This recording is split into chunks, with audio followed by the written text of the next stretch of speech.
I love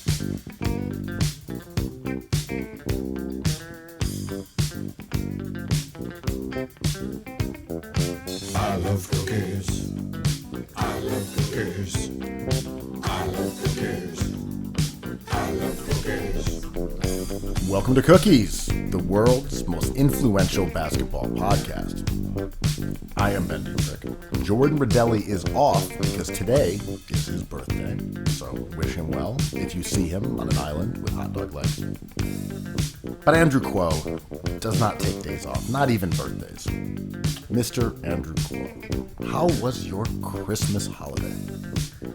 I'm like Scrooge McDuck, swimming through my riches, my accumulated wealth I acquired during Christmas. It was incredible, dude. I came up, man. I'm a different dude. How about yourself? Were you gifted a swimming pool of bouillon or something?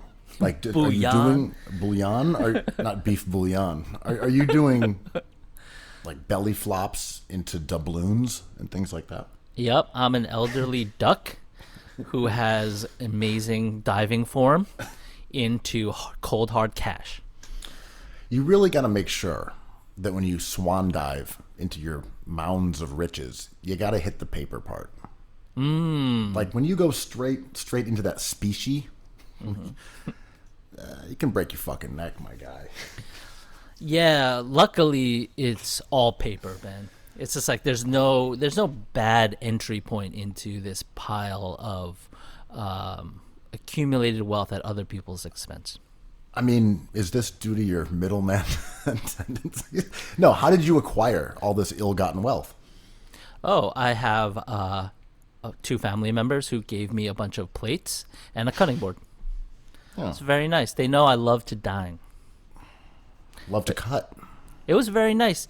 My brother made me laminated some really expensive bits and pieces of wood to a beautiful cutting board that is like the length of my entire countertop, which is not that big because, New York City. That's very thoughtful. Yeah. Took him weeks. I was psyched. What'd you get, man? Well, first of all, I heard you had an encounter with the one and only, the legendary, the GOAT, Yep, Santa Claus. Yeah, every woman sees Santa Claus and says, "I can change him."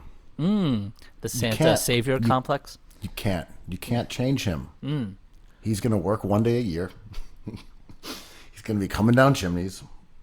Like, you can't change Santa. Like, this is who he is. He's pocketing those presents on the side. Those elves look pretty dapper, man. He's always going to have that captive North Pole labor force. You can't shame him out of it. Are elves middlemen? Are reindeer middlemen? Hate those reindeer. Rudolph. Ban all reindeer.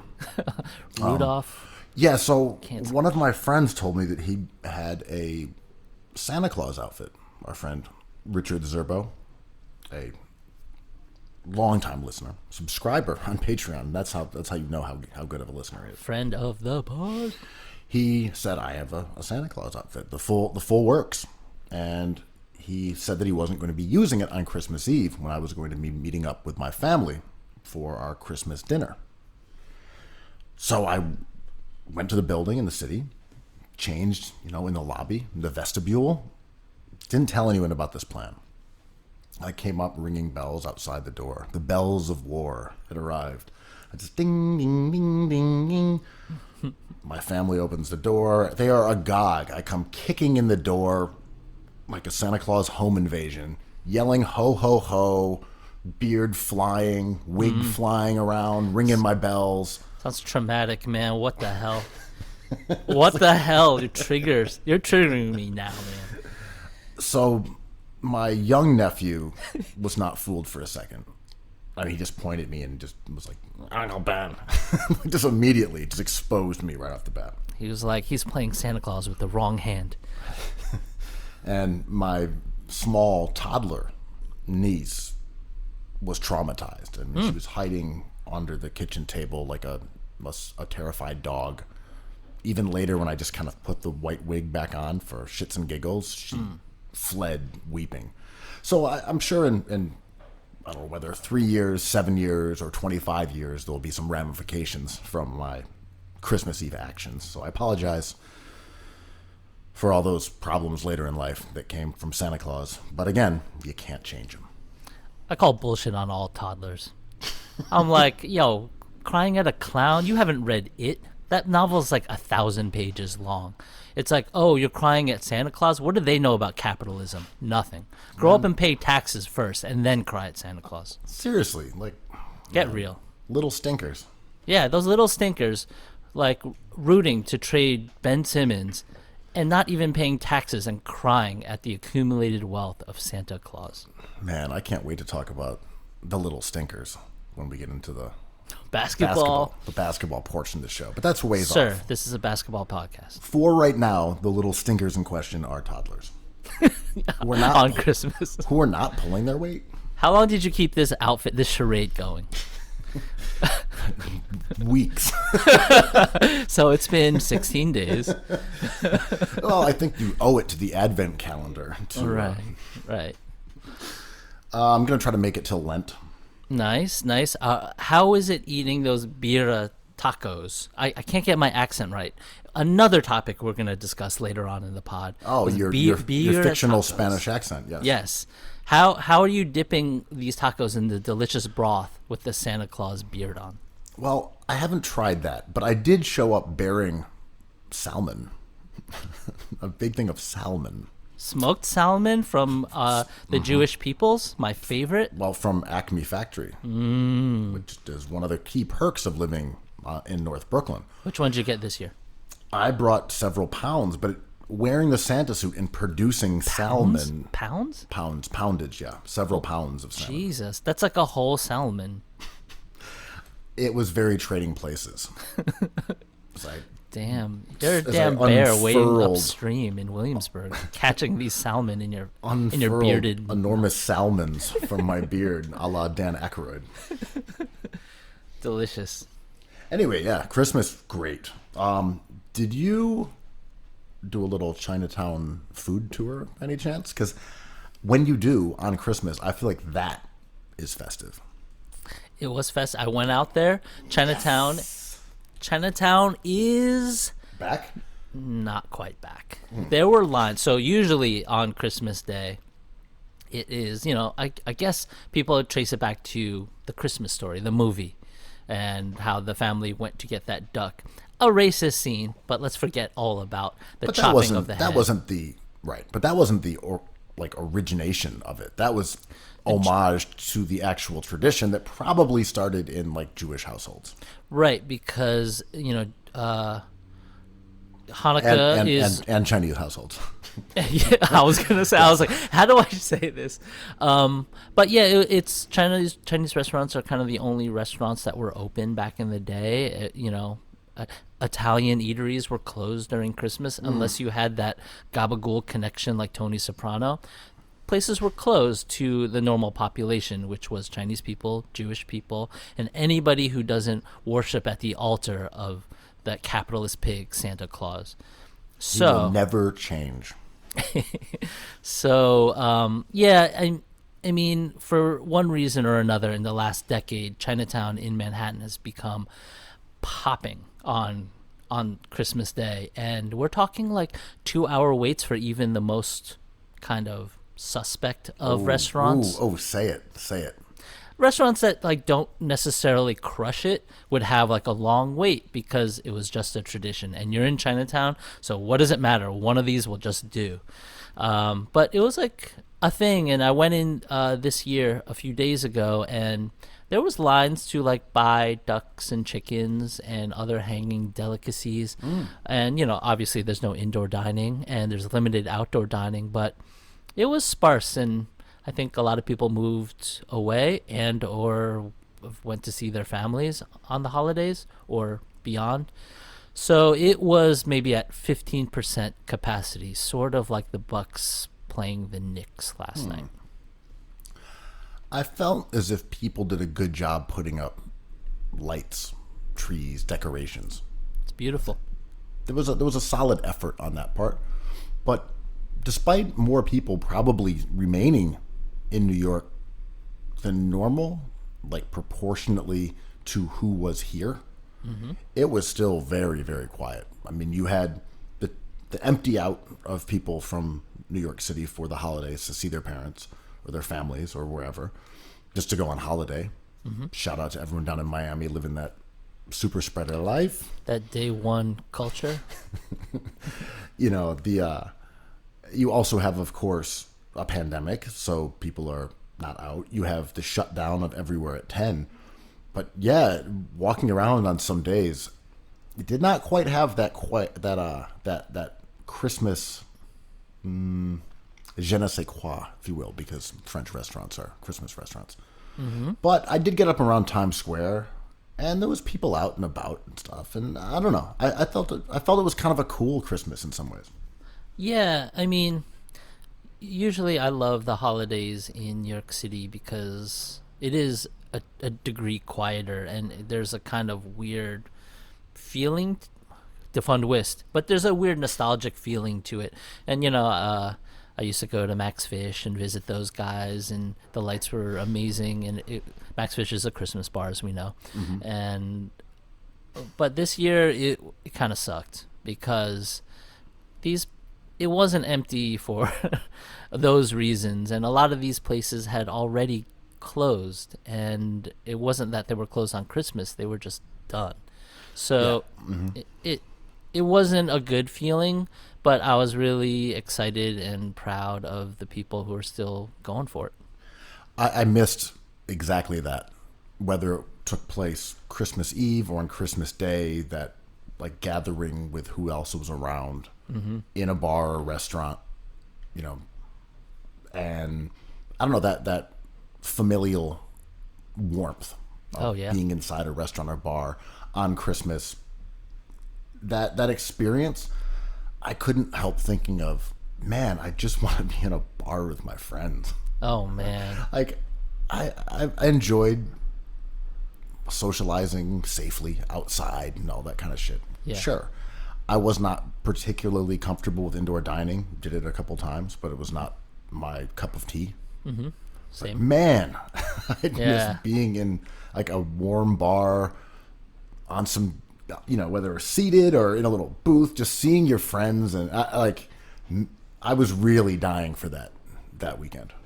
Yeah, it's crazy to think that not only are we taking a necessary break from that, but not necessarily in terms of like what we want or don't want to do, but those places are gone. Like Max Fish is gone. A lot of these places I used to do this in are just, they don't exist. And I think change is always good. I think the NBA changes and movies change, whatever. But like this is a lot to take in, and it takes on a surreal aspect to this entire city. And we talked about this a couple pods ago. It is almost like a projection of what someone who doesn't live in New York City thinks New York City is. And when you take that away, I'm like, that isn't there anymore. There's no like warm place with lights that we all go into. Sucks, man. Yeah, I definitely felt that absence, you know, on those 2 days, Christmas Eve and Christmas Day, for sure. I mean, there is a little good news. I saw a New York Times headline pop up that they're going to ban most evictions for the time being due to obvious reasons in New York. So that's a slice of good news, because I know a lot of people who are specifically stressed about evictions with the end of the year arriving. So that's a little small nugget of good news. Yeah, it was really cool, like during the holidays, to hear that maybe they won't have unemployment for you anymore. It's like maybe he just doesn't quite like the terms of these agreements. That was really awesome to hear. You know, I won't be as redundant as I always am, but man, $600 is such a fuck you. It's just such a fuck you. And to make people stress over it and beg for it and wait for it, it's, oh, wow. Cruel and unusual. Just, yeah, I'm going to have you beg for these crumbs. Don't forget what side of the bread is buttered on. Hey guys, spend it on that Williamsburg pizza. That you'll get $1,000 worth of pizza for $600. Fucking crazy, man. Making people stress 600 bones. It's insane. It feels like insanity, and that's what as we go into this new era of coronavirus is like, if I feel insane, nothing makes sense to me anymore, and now that we hear that there's like a new super coronavirus, I'm just like, yep. I don't know. If you have a family of, let's say, a couple kids and a spouse, your health insurance is like $50,000 a year. Like, it's fully insane. Like, the privilege to exist is always palpable, but when you put it in money terms, it becomes a reality that feels like a non-reality. It feels surreal. It's just like, so what is this concept of insurance? I'm like, okay, I can kind of get with this. And like, how has it evolved? Like, ooh, something bad happened. Ooh, how much does it cost to stay in this game? But what if this happens to me? And it's just like, yo, you just have to like exercise. Everyone sleep as much as you can. That is like the restorative cheat code. I'm a biohacker. Sleep an hour extra every day. And you can take that time out of your showering because you won't be needing that either. Oh, that showering was gone in March, dude. That's old news. Like the Knicks signing the Knicks signing Giannis Antetokounmpo. But yeah, the health insurance thing, all of these have required, the grim gravity of reality because they exist. But when you pluck them out of that and look at them in a vacuum, they're just insane. Like, okay, so I got sick. You're like, well, why don't you just go to the hospital? They'll sort you right out. You're like, no. We have a different tactic. You're going to pay a certain amount of money that in case you get sick, then it'll be covered. But if you don't pay this money, so I'm going to gamble on my health? Yeah, that's right. Very cool system. I love that. Great. Let's set it up that way and make it extremely expensive so you could spend tens, $15,000, $100,000 without ever, say, visiting the hospital. That would be great.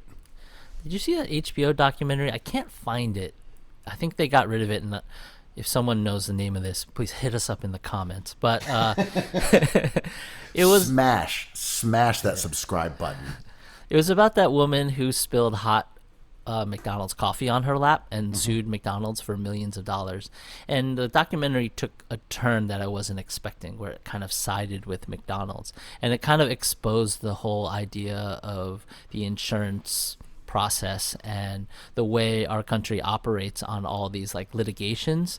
And they're like, oh, it was not McDonald's fault or this woman's fault, but this entire thing unraveled in this 2-hour documentary where I'm like, this is all very complicated and so fucked.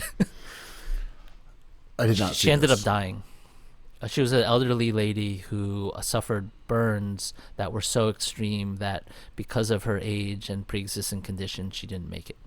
So she died from the coffee burns. It's hard to tell, but she went into the hospital with these burns and didn't quite make it. My understanding of this was sculpted by Seinfeld, so yeah. I'm like, oh right, and then the lawyer Jackie Childs becomes involved, and Right. She wasn't even suing to make a profit. Her family, I guess, claimed they just wanted the medical costs to be covered. I don't see how that could be handled by a system. Medical costs, that'll haunt you like the ghost of someone you've wrongfully murdered. But this documentary starts off with that point of view, and then it just like turns so fast. I'm like, holy shit. Did you see Class Action Park? No, I'm familiar with the park itself. Like, Did I you know go? what it is. Never.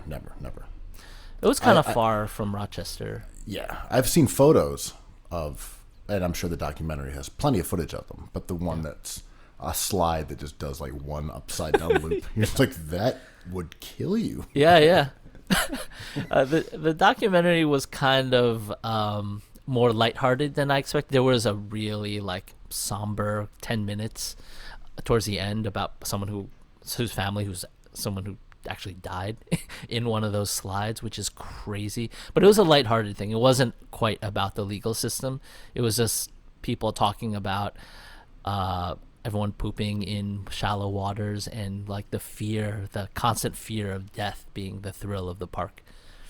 So it's very sort of Celtics related. I think Right. Marcus Smart might have had a little. Did he have a little chocolate incident? It might have been a little poop stinger. It happens. We all pretend it doesn't happen, but sometimes it happens. One of my friends used to do a zine called Bowel Movement Quarterly, BMQ, just about anonymous poo stories, and it was riveting. There I was in the Eastern Conference semifinals. You heard of Bernard King. Well, he has a throne, and that throne was unavailable to me at that moment. In other news, Quo, you referred to it a little earlier. There's a little bit of a scandal going on. It turns out that Nene Hilario is not Portuguese. What? No. I'm of course referring to Hilaria Baldwin. Baldwin. Or Hillary Baldwin, as she's been known for most of her life, who was allegedly exposed for feigning a Spanish accent for most of her adulthood. I was not familiar with who she was at all, but apparently she is a popular yoga lifestyle influencer and is married to the actor Alec Baldwin. So this, is, of course, raises lots of questions about culture and identity. Did you see her response to this, expose? My mind kind of got lost after she opened up her response with, "I was born in Boston." It just sent me into a spiral, dude. Yeah, she was like, "I grew up around people who spoke this way," right? Is that your Boston accent? I've been watching The Sopranos. I was like, that's clearly just someone asking for gabagool. Yeah. Let me get some of these fucking baked beans, eh? Yeah, I just watched the episode where he's like, "Oh, give me a gabagool and like rake it through the garden." Is that what he said? That's just lettuce and tomato and vinegar, right? I can't tell if those are real or they just made them up, but I buy it all. Yeah. I think, run it through the garden or something. Someone let us know in the comments, please. That's some Nick shit.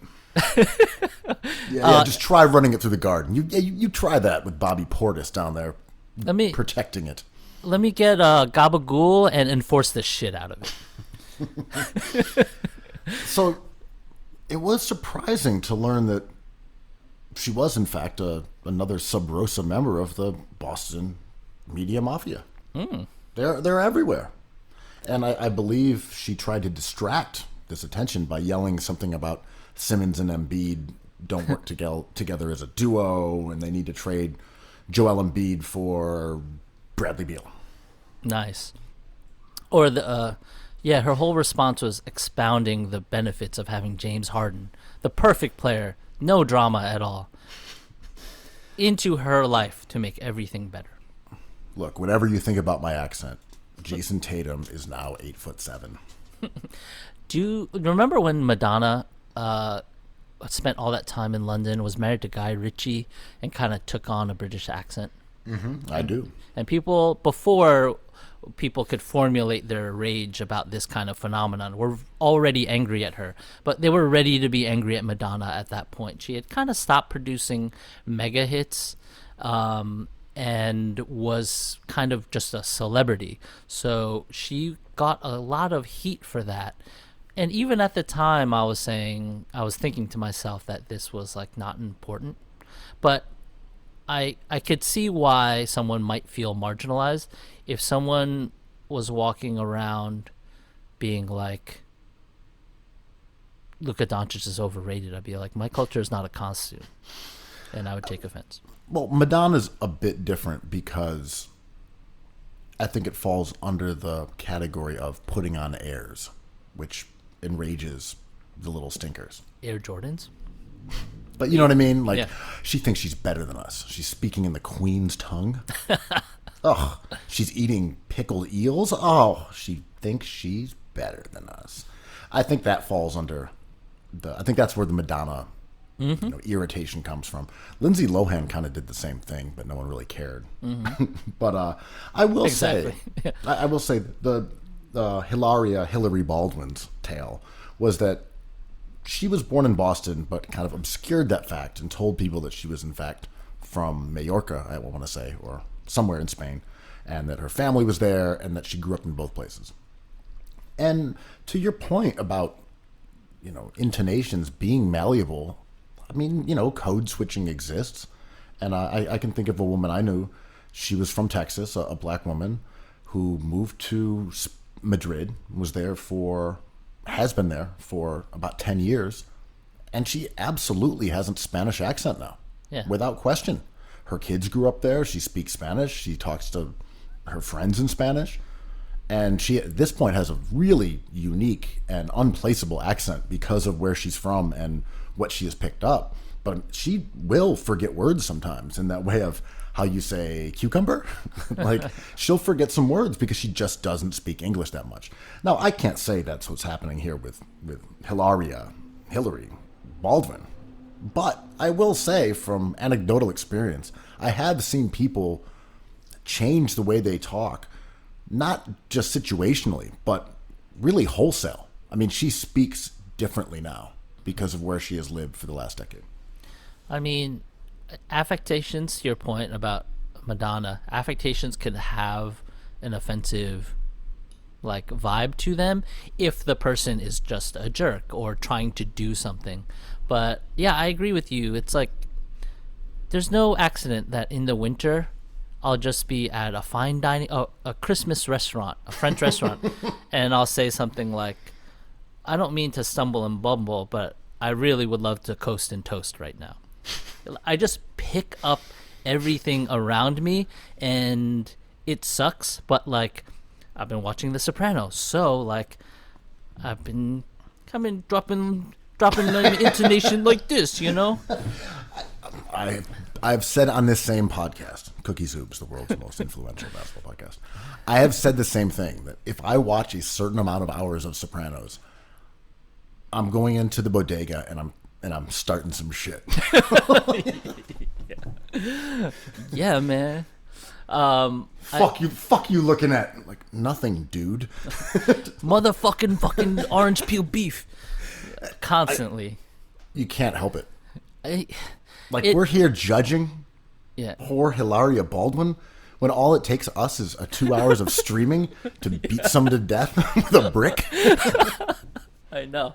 All of a sudden, I'm suffocating my best friend after a car crash, man. It's not my fault. I just watched that episode. Yeah. I know. It was not me. I watched at least an hour and a half of Sopranos before I shot my friend and threw his corpse into the water. That was bad judgment. But again, look, Sopranos. I mean, honestly, AJ is the most influential Soprano. So I found myself jamming Limp Bizkit, just mumbling under my breath. I don't know. Whatever. Life is meaningless. Knicks. Yeah. The Knicks will eventually die like everyone else.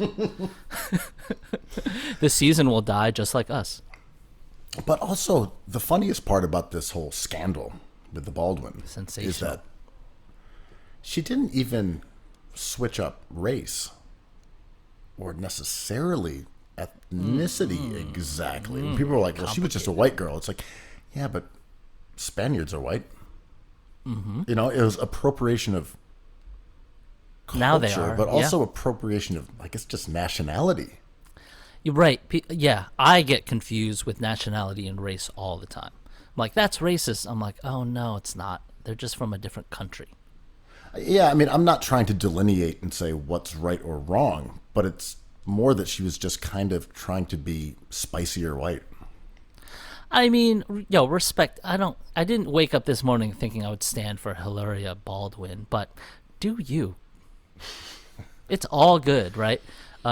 If she's annoying in other ways, then she's just annoying in other ways. That you get a pass with that too.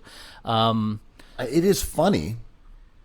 It's funny. I mean, all of their kids are named things like Raphael and Carmen.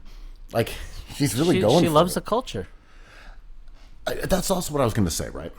And I was thinking about this yesterday when we're saying she's been exposed. She's a fake Spaniard. At the same time, you look at, Garden of Plenty, the seminal Szechuan cookbook written by what's her name, Fuchsia Dunlop. I think that's a white woman. If you look at one of the more kind of popular early cookbooks was written by Skip Bayless's brother, Rick Bayless, who wrote a cookbook called like Authentic Mexican. And he just super into the culture, became a white guy who was all about Mexican cooking. But anyway, I guess where I was going here was that Hilaria Baldwin wanted it more. Mm-hmm. She had that Mamba mentality. She said, it's not just enough for me to appreciate a good paella. I'm going to be a Spaniard. Be the paella. Envision yourself as the toasted rice dish with seafood. Delicious. It's a delicious life choice. I don't. I say this all the time, but the minute I get rid of the idea of authenticity is when I start enjoying stuff a little bit more, and stuff changes. And we even see this in basketball with Jordan originalism. Like, I don't think the founders of our country believed that everything would stay the same way, but there are certain people who believe that project this idea onto the originators, saying like, we demand these things to stay constant, and it's a projection that we have after the fact, and authenticity kind of like abides by those rules, and those rules are kind of just like caught up in some bullshit a little bit, in my opinion. I truly love authentic things. If you showed me a plate of authentic food from wherever, I'd be like, I would love to try that. And if you showed me a plate of food being like, it's not authentic at all, I'd be like, I would love to try that. I guess I just have enough arrogance to believe that I can probably come up with some improvements. Like, those ideas from 200 years ago, like, yeah, what about them? Yeah. I don't know. Maybe we could tinker with them, being that they were from 200 years ago. Yeah. I mean, we're not using the same dental surgery. Like, they updated those things, right? Footwear is different. Yeah. Got cell phones. Like, maybe the last 200 years of experience have changed our ideas on, I don't know, everything in the world. Mm-hmm. And sometimes it's observable and unobservable. Like hokas. Woo! Observable, right? Like, if you're posing, sharing a picture on Instagram, and those hiking boots are not hokas, I'm like, first of all, why haven't you evolved? Second of all, what are you doing at your parents' house? But the Baldwin scandal here, and also to me, there's a point where you can just say things are funny without them having to be offensive or having to be important or having to be part of a larger conversation. Sure, we can extrapolate ideas. We can do what we just did. We can talk about the idea of whiteness in America and what that means and why some white people don't want to live like that. The Rachel Donizels, why there's an attraction to operating outside the periphery of the homogenized American whiteness, and that the cultural sort of invisibility of whiteness in America. Yeah, conversations to be had. Those are interesting. But it's just funny, man. It's just funny. She just decided she's going to be the paella. Like, that's funny. She's been using a goofy accent. Funny. The whole thing is funny. Yeah, and I definitely think it is in its heart a boomer affectation to be outraged by this. And I remember this interview. Tyler, the Creator's old now, but like, it's like, what's up with this whole thing about you being a table? He's like, well, I'm a table because I say I'm a table. And it was like kind of the beginning of like something that was weird to me, which was like this fluidity of just talking about stuff that kids seem to have. And Gen X got swallowed up by arguing about Guy Ritchie's influence on Madonna's speaking patterns. And I'm just like, yeah, I think I'd rather be with the kids who are just like, I am whatever I say I am. If I just stick to that, then like, whatever, fight me. Well, I will fight you because I've been watching The Sopranos. Oh, where are you at? I'm always on season 4. Yeah. I've been on season 4 for years. I restart. I watch a lot of them. I get back. I'm always on season 4. But that means that I'm ready to fight. True. In other Italian American news, This is. I've been waiting for this one. yeah, there's a king segue. There was a New York Magazine article today, and some journalism, I guess you could call it, about the bucatini shortage. Now, What?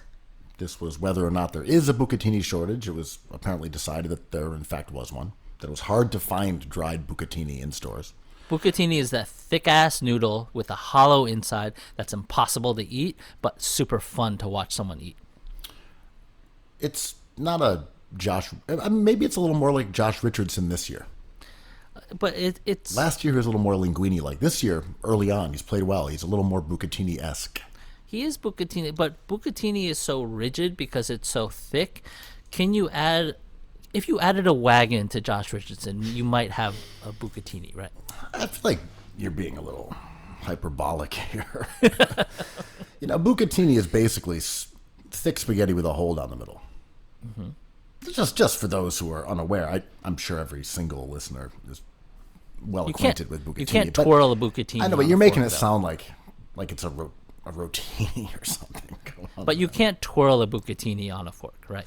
That move is out of the question with bucatini. If it's al dente, you're going to have some problems. You need to stab that thing. I think that's true. But so anyway, the story goes into the perceived shortage of bucatini, goes through many, many words to get to the end point, which was that there indeed did seem to be a bucatini shortage, and it was due to fairly obvious factors. One of which was that in times of shortage, more pasta making ingredients get dedicated to popular styles of pasta, which are your spaghetti, your linguine, your fusilli. You're adding consonants on these words that just are so unnecessary. I'm like, why is this taking forever? Spaghetti, linguine, fettuccine. Fusil. Yeah. It's like you're just adding time onto this conversation, man. Look, we're talking about the bucatine shortage. Oh, got you. Right. Now you get it. Yeah. And then there was also a little, I think, FDA approval drama regarding the iron quotient within one specific brand that they had attributed to also a lack of bucatini on shelves of American stores.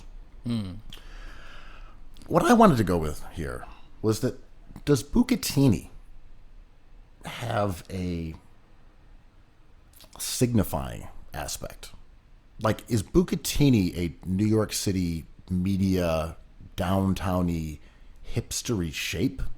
Why bucatini of all these? Why did that get everyone so interested? There's many shapes to be had. Fusil, as you just said. Rotine. Why bucatini? Is there something about it that lends itself to this kind of discussion?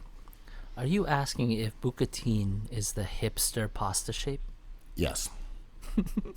Is it the avocado toast of semolina products? It's even more specific, I think.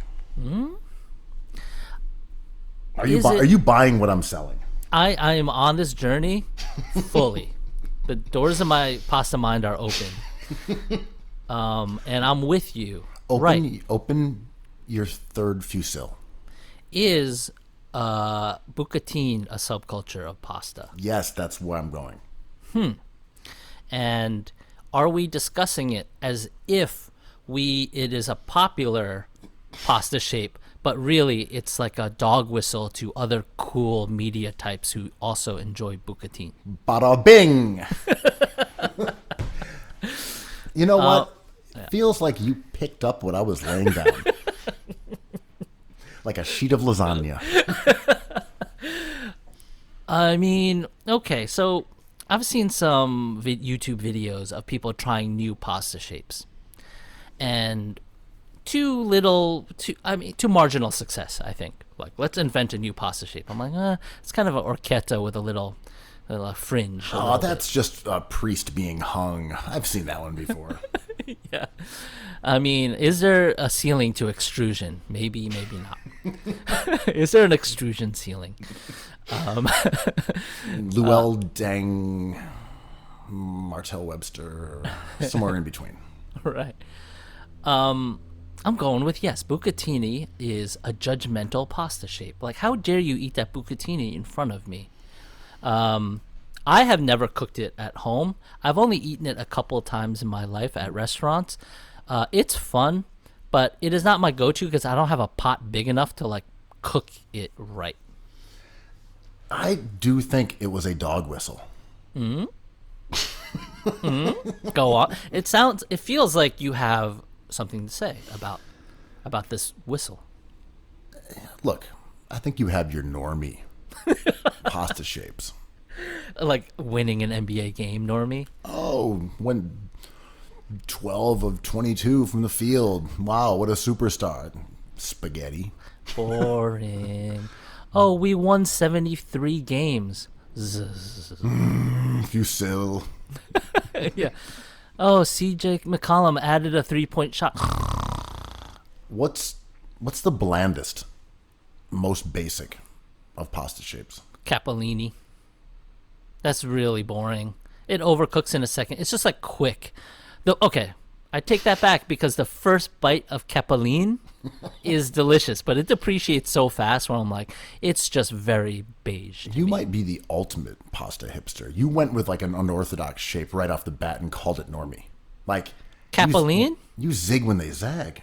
But capelline it's always on the supermarket shelf. I feel like Barilla kind of moves those units, man.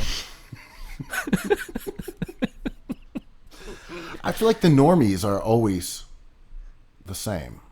Mm-hmm. Is that one of them? I always think there's always spaghetti. You have a point. There's always linguine. There's always fusilli.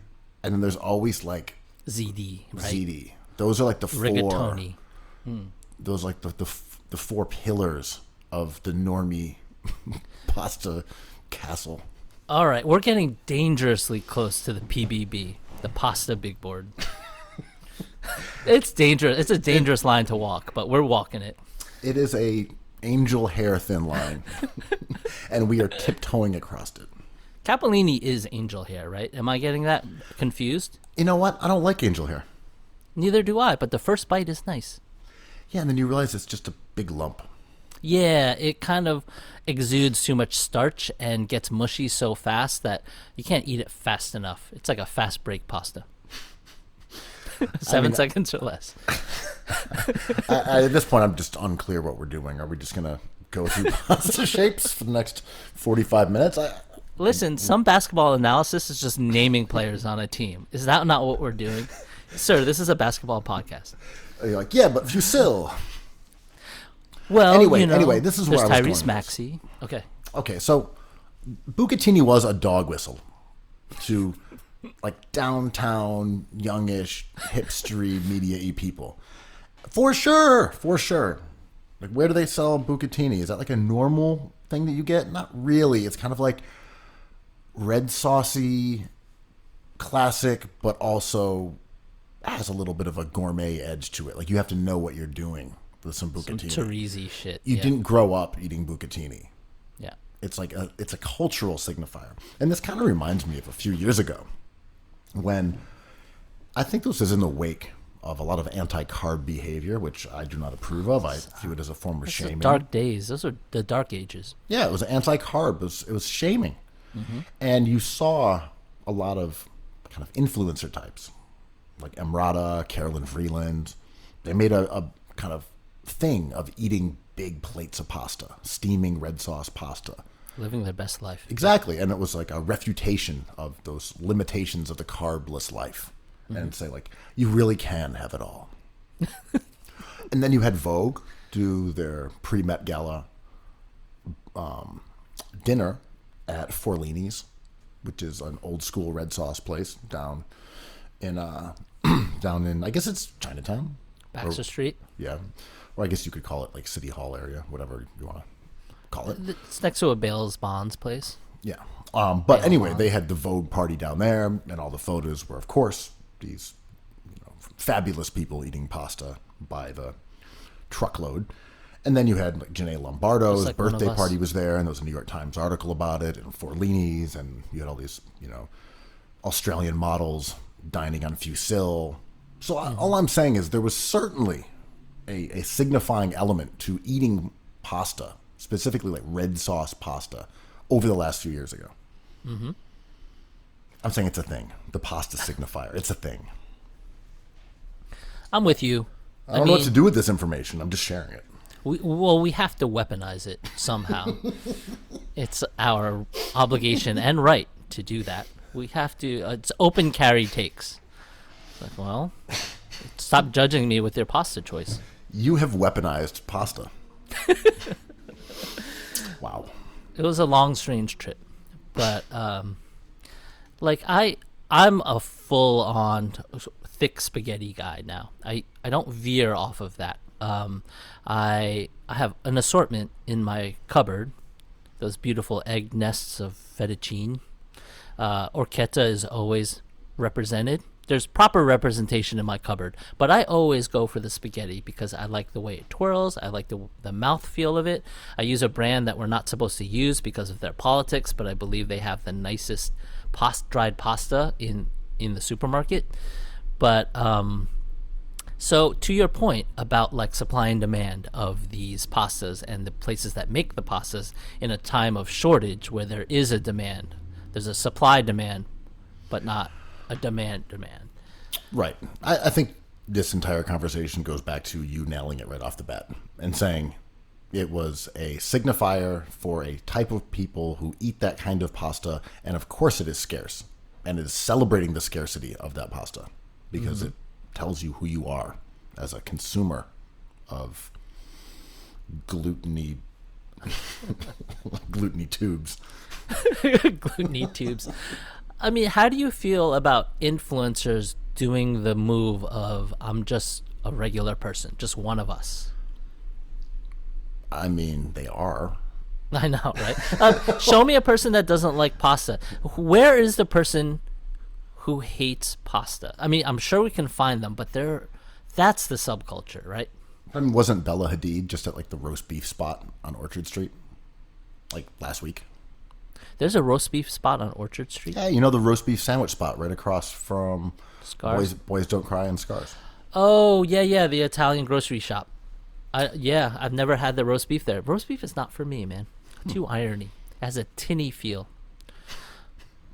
But I think, I don't know. I'm down for this, man. I mean, let's celebrate Bucatini, right? Like, let's reclaim Bucatini from these media types. From the elites. Yeah. I get it. Bucatini's good. I like it as well. I mean, this is just, self-loathing. Mm-hmm. Like, I felt that Bucatini shortage. All right, I'm gonna throw some flames out there. I think pasta cut in shapes like rigatoni, ziti, and the short pastas. I'm gonna say it. Bench warmers, low class, a class below the elite. Yeah, they're not the focal point. They don't have the beautiful mouthfeel of like a stringy extruded, longly extruded pasta. The ones that I have been feeling as if are missing from the supermarket shelves are the Pepperdelles and the... Pappardelle had a moment. Yeah, I like and there's another one that falls, it's like a slightly thinner version of the Pepperdelle, but the same idea of like a flatter pasta that's also long. Yeah. You know what I got enraged at the other day? I watched a cooking show where they made lasagna but just rolled up a lasagna, like the long traditional long rectangle lasagna sheets. They just put toppings on it and rolled it up and baked it, and I was like, it's sort of like when Kanye's like, it's not pronounced Zine, it's pronounced Zine. When people give me one of these Zines and they're not stapled or bound, I'm like, oh, it's just a stack of paper. And I'm like, yes. And now listen to me being an authenticator. Wow, I know. Like boomer ass Zine Yeah. Williamson over here. But I get confused when I get a pizza and there's no sauce on it, and there's like it's just focaccia and vegetables. I'm like, all I wanted to know was what sir. I was getting. Sir, I noticed there's a distinct lack of sauce on the slice here. It's a pizza, and I'm like, okay, but just tell me the pizza has no sauce or cheese on it, And then I'll know that it's flatbread. yes. But you can call it whatever you want. I just want to make sure I know what I'm getting. So it's like, Yes. you know what I mean? I do know what you mean. And I was going to say the other kind of pasta that I think has been missing from shelves is tagliatelle. Tagliatelle. That's a Because nice one. It's the ones that aren't in nests because they take up more counter space and they get smashed in transit. So you can't really have pepperdelli or tagliatelle in a like the same kind of box. They can't just narrowly stack. I think that's the real issue here. Now you can talk about bucatini all you like, but we got ourselves a tagliatelle shortage, in my opinion. Wow. Yeah, I said it. Right. Is there tagliatelle erasure happening right now? Is there pasta erasure happening? We're talking about bucatine, but there's others that have suffered the same fate. Thank you. Finally, someone has the meatballs to say it. Yeah, I had to bring out the gabagool. The gabagool Thank takes. you. Just thank you for weaponizing pasta Yeah, we've successfully weaponized pasta. for good. Well, anyway, the NBA. Talking about spicy Sir, this meatballs. is a pasta. This is a pasta pod. The NBA is back in full swing. Last time we potted, I think it was a day or two before Christmas last week. But we did give you 2 hours for the subs, holler. But we only had seen, I think, a pair of games. The season tip-off, excuse me. Just the tip off. Just the tip-off. At this point, we've seen now a week of games, and with this compacted schedule, we've seen most teams 3 times already. Like, the games are hot and heavy, fast and furious, back-to-back. One thing that I've noticed early on is that despite having a truncated preseason, most teams played 2 or 3 games max, a shortened training camp, some guy is coming back from a layoff of 9 months, other players coming back from a layoff of 2.5. Fans don't seem to care. They're in full season exuberance. They are fired up. These are meaningless basketball games between guys who have never played before. A lot of these are just outlandishly sloppy games. They're so sloppy. Last night there was astounding blowouts. You had the Sixers lose by 20 to the Cavs. You had the Bucks lose by 20 to the reborn New York Knickerbockers. No surprise there. There was a 50-point halftime deficit for the Clippers against the Mavs. The outcomes were just outrageous all across the league. But fans are instantly hysterical. Just existential hand-wringing after less than a week of basketball that is basically, for all purposes, still preseason. What is going on here? I love it. We're ready for this, right? Like, we've been ready. I think the fans' reactions have been predictable and as enthusiastic as I hoped, because I don't know what other people's lives are like, but I feel like a little kid waiting for a little dunking Santa Claus to come down my chimney and slam and jam some entertainment into my eyeballs. And are you getting that? It's awesome. I've enjoyed the last week of basketball so much. Your point is absolutely correct. Like, there is some chaos on the court. There's a lot of deflections. There's a lot of bad passing. And to your point, there's a lot of players who have never played in the NBA on the court. A lot of these rookies are getting minutes, and we're going to see some sloppy play before it kind of coagulates into what we expect. But I'm enjoying the hell out of it, man. Yeah, and I think there's a few different variables here. And one is that when the players went back into the bubble, after the COVID hiatus, those teams stayed intact, you know, and they were players who were familiar with each other. And even though they had a layoff, it wasn't as if the teams themselves were upended or changed. Also, it was only really the top half of the league that ended up in the playoffs because bad teams were sent off to the Checkers Challenge. They didn't even get a chance to suit up. And then you had other teams that were eliminated, you know, in the bubble. So when you had the political environment and you had the gravity of the bubble being attempted during a pandemic, and you had players, you know, the conversations about whether it was worth it. You had BLM protests going on. I feel like there was an urgency and a sense of, I guess, responsibility is the wrong word, but, you know, this was all players had. They had been in quarantine for months. They were basically like, okay, now this is the most meaningful thing in the world. You're going to live in this bubble and you're going to play basketball. And now it feels like there's a little more real life going on. It's like people are back at home. They're with their families. And these are new teams. They didn't have a long training camp. They didn't have a real preseason. There's new coaches. It shouldn't look like the Heat versus the Lakers in the finals from 2 months ago. Mm-hmm. Like, this should look like garbage for a while. Yeah. Like, there's no reasonable expectation that they would come in and play how they did in the playoffs or even how they did in the bubble. Yeah. Like, the basketball right now is pretty bad. And again, I'm cool with it. That doesn't bother me. Fun. But it is wild to see overreactions to what is always going to be sloppy fucking basketball in the first week of a season that kind of came out of nowhere. Mm-hmm. Yeah, there's turnovers are rampant. Some teams shoot like trash. Rotations are bad. Like, this is how it works.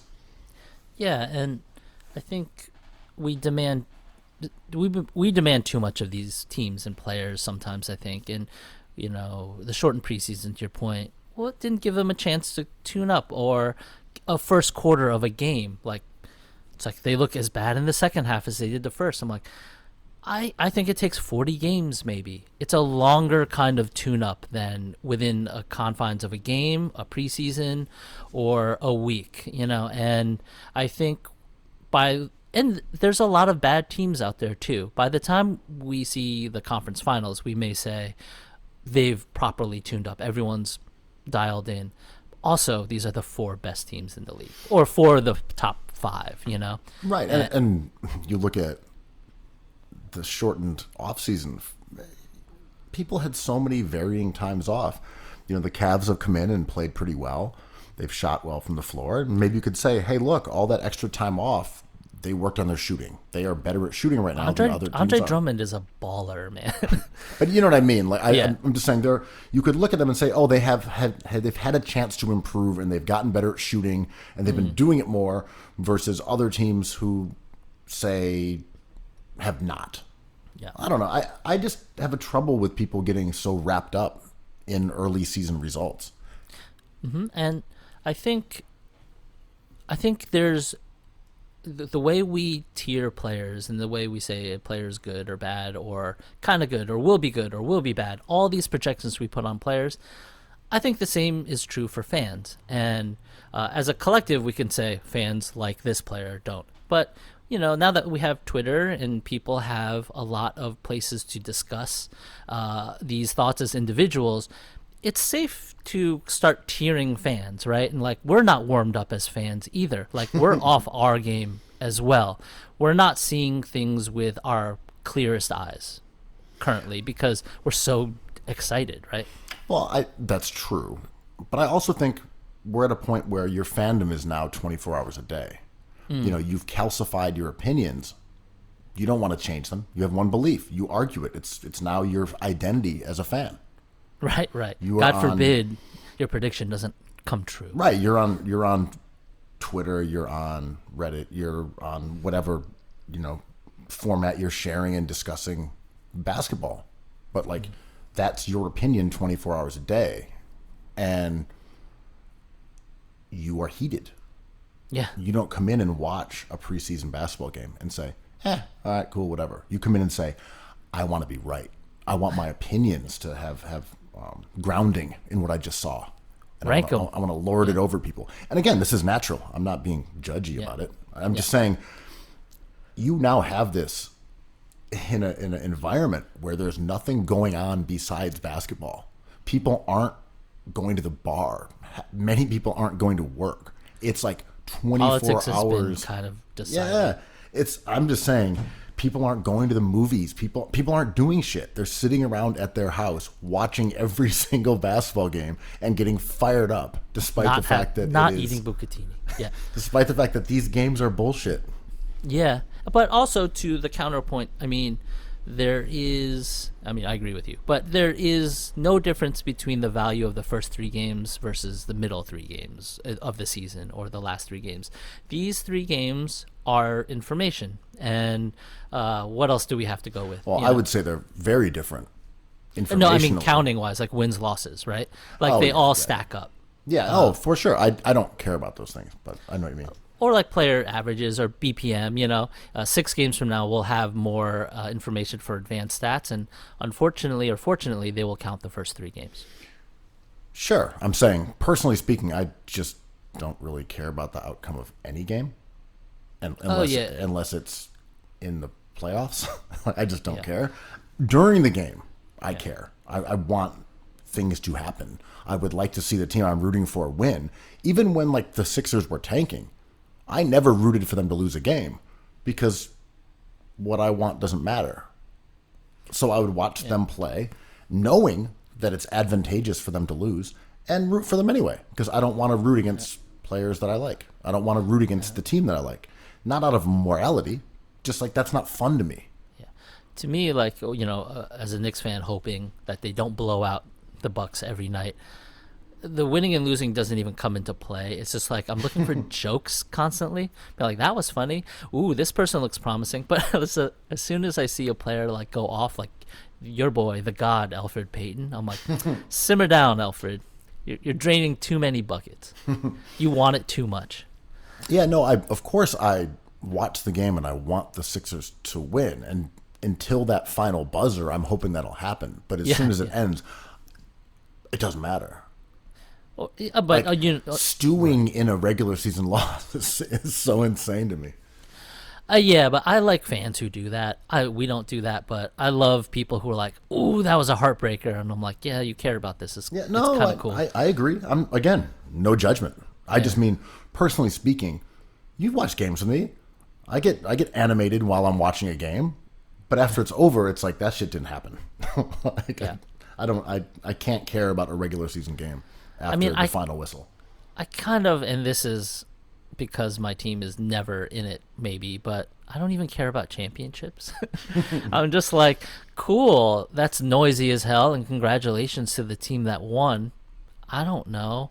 It's like I have shifted so much to something else that I find to be more enjoyable. And wins and losses are just so damn noisy that it's hard to equate that result with how good a player is or how much you like a player. And to your point, right, like but you have reached a place of the darkest nihilism where you are beneath bridges, you are listening to Mudvayne. I can't necessarily grasp the bowels, the depths. I know we're just having plumbing. We're just eating capelline down here. But there's a love of Mudvayne and there's a love of dancing under bridges, right? So it's not quite nihilism. It's just not your God, Ben. As a Syracuse basketball fan, them winning with Melo was the shit. I loved it. That was one of the coolest college basketball moments ever. I think. I won't devalue a championship. I think a championship is what matters, and that's some shit that you can like hang your hat on. I don't care enough about football or any other sports right now, but I was excited when the Phillies won a World Series. I thought that was great, and I loved it. So it's a real metric, I think. Like shout out to Casey Jones, right, who passed away this week. The BMM kind of lost in the BMM shuffle a bit, but he won many more championships than Michael Jordan, and that's just a metric, a real metric, right? Yeah, I only mean that I just think a regular season game while you're there, I think it's great. Yeah, you want your team to win. You sigh with, irritation when say a power forward turns down an open 3-pointer Yeah. and cruises in for a contested mid-range. You go, Tobias. But I do think winning a championship is like really important for a fan base because it lets you stop caring for a little while. That's the beauty of it. That you can say, I don't care about winning or losing for the next 3 years. It's just house money because I got a title. And no sin bin, I've done my fair share of winning with the Yankees. Like, I was an embarrassment of riches with the Yankees for a decade. So I know that damn feeling. But when they handled the Mets easily, no sin bin. And when they kind of cruised over the Padres, talk about the Sopranos, it wasn't necessarily like, haha, yes, my team did it. I was like, I don't know. I mean, I'm too wistful for this life, but it's like, oh, the season's ending, and it's cool that my team won. I'm really happy. But, like, the season's over now, and cool. I think there are, I guess, what's the phrase I'm looking for here? Diminishing returns. Because that first one is like, whoa. Yeah, it's incredible.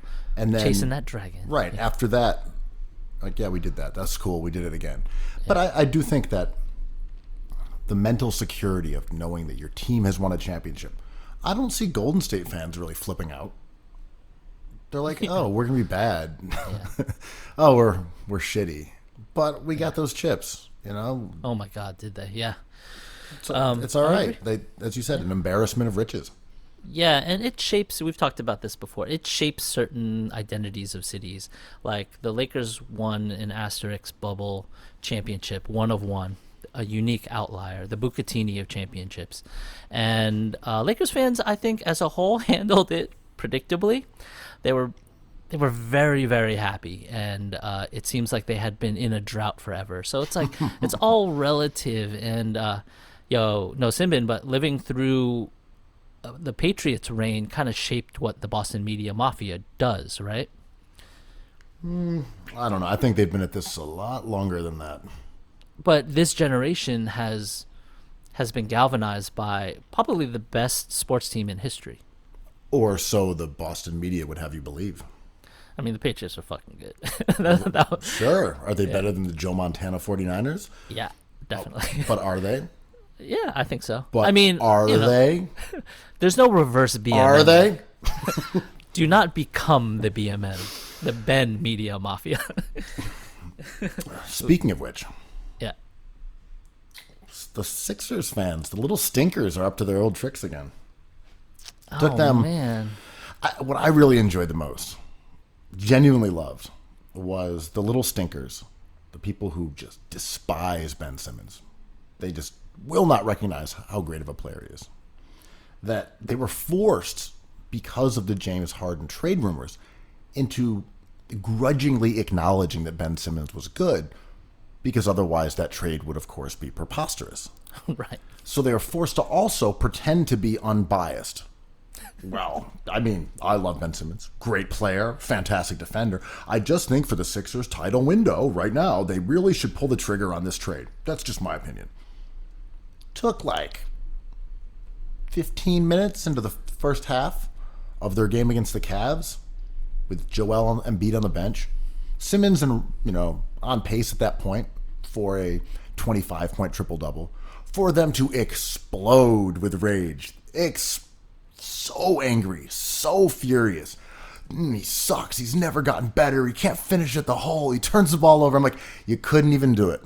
You couldn't keep your cards close to your vest for more than a week. All this talk about pretending to be impartial and how Simmons was really good, but trading for James Harden really made sense for the franchise. Couldn't do it. The Simmons haters, too in their feelings. They let it show immediately. Couldn't even make it justifiably through like half of a game in which the outcome was not what they expected. I don't know. I love the little stinkers, man. They are really a unique crew. The little stinkers remind me of your homie who goes to the club, maybe even a strip club, where everything is awesome and cultural and people are just working.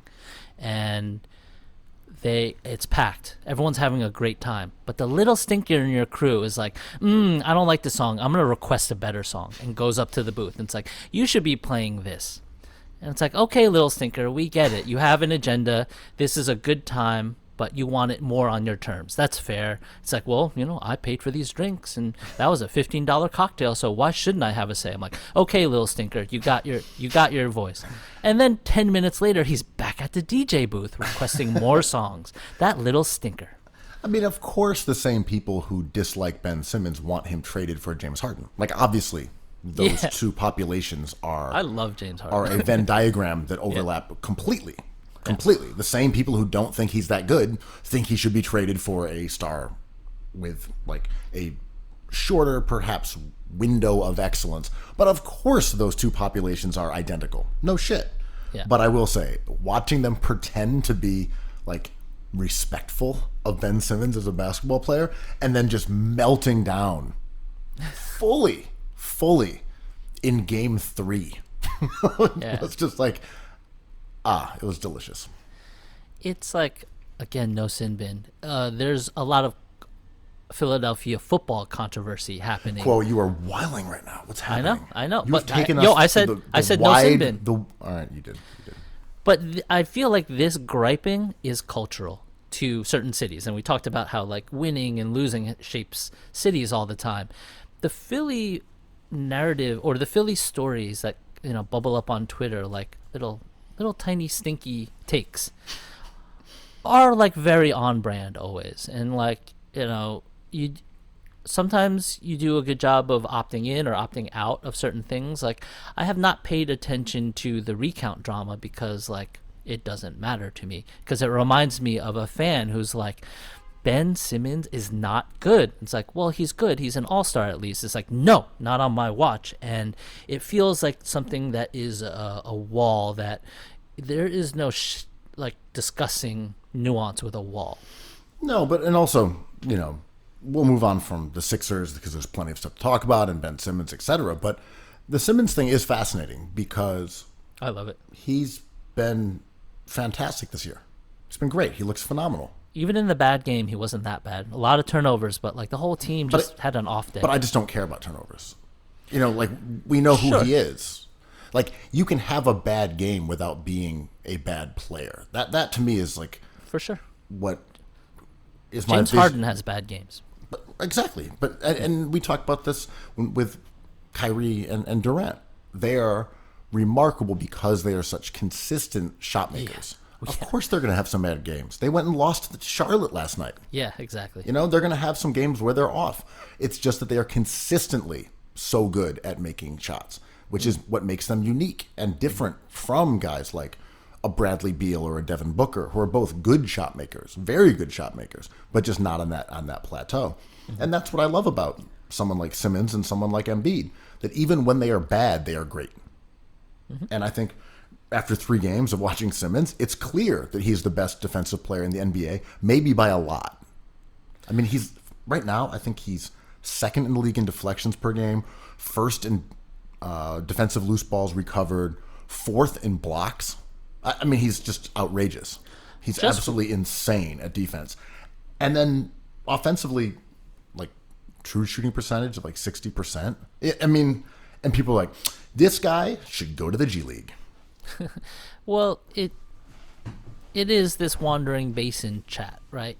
People would just want these ice buckets. They're going to scores because all they want is scoring. And it's like that Seinfeld episode. It's like, I swore the club was here, but now it's like a meat locker.